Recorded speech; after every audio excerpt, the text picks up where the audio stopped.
While young Ukrainians are volunteering to defend their country from Russian troops, young Russians are being forced into fighting on the front lines. And what does this reaction of the youth say about the ongoing war?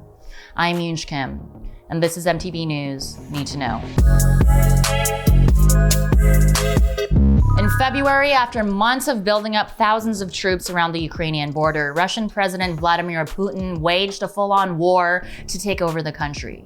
Ukraine was once a part of the Soviet Union, but Putin is seeking to demilitarize the nation and strip its citizens of independence. The world has looked on in horror at the humanitarian crisis unfolding as Russian troops target civilian areas and blow up refugee exits. While it's currently difficult to get actual numbers, officials estimate that 2,000 to 4,000 Ukrainian troops have been killed, as have up to 6,000 Russian troops and hundreds of Ukrainian civilians. Ukraine is a much smaller country with a much smaller defense budget, ranging between $2 to $5 billion, compared to its powerful Russian neighbors who boast between $40 billion to $65 billion for defense.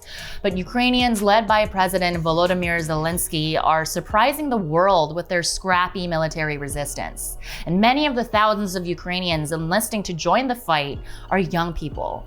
BBC journalist Jeremy Bowen has been on the ground covering the war, and he tweeted, 18-year-old Ukrainian volunteers off to war in Kyiv. 3 days training and they will be on the front line.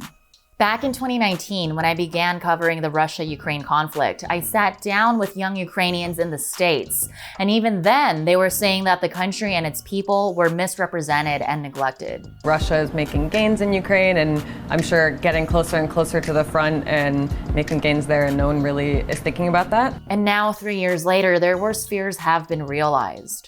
This week, young Ukrainians from the Ukrainian American Youth Association shared their thoughts with MTV News. Romania Volushuk, who now lives in Baltimore, said, "I have cried every day since the war started. Anything can set me off, even a picture of college students studying in a cafe. I know my cousin was just like those students 1 month ago in Ukraine, and today he's seeking refuge in a foreign land."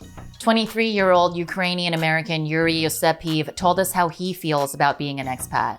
"I feel guilty being here far away and safe while my friends are at the front lines getting shot at defending our home, the place I was born." Ukraine has been an independent country since 1991, when the Soviet Union collapsed, and that same year marked a slump in birth rates in Russia as the country went into economic turmoil, and the decline has continued ever since. And that is why Russian forces now are scrambling to find young men to send to battle. This week, Wilson Center research fellow Camille Galiv tweeted, "Russia prepares a mass mobilization of teens to send them to Ukraine. There are problems, however. First, teens aimed to dodge the draft even during the peace. Second, there aren't so many teens in Russia. The country's depopulating quickly, especially its ethnic Russian heartland." While Russia has a relatively tiny teenage population, many parents, activists, and outlets are alleging that young conscripts, usually 18 or 19, are being coerced into battle, and that Putin is sending teenage soldiers en masse as cannon fodder. Conscription is a legal requirement to enlist, and all healthy Russian men between 18 and 27 are conscripted, but Russian law forbids conscripts to be sent to the front lines. Putin denies that conscripts are being used, but Russia's Ministry of Defense admitted that there are some in Ukraine who have been taken hostage. Alex Kovzun, a one-time advisor in Ukraine, said Russian soldiers could be divided into two groups. There are the young conscripts who are scared shitless, and there are career guys who have fought in Syria and the Donbas. Russia is not making the gains many have expected. So could this have to do with the likelihood that many of the soldiers are young, ill-trained, and allegedly tricked into being there?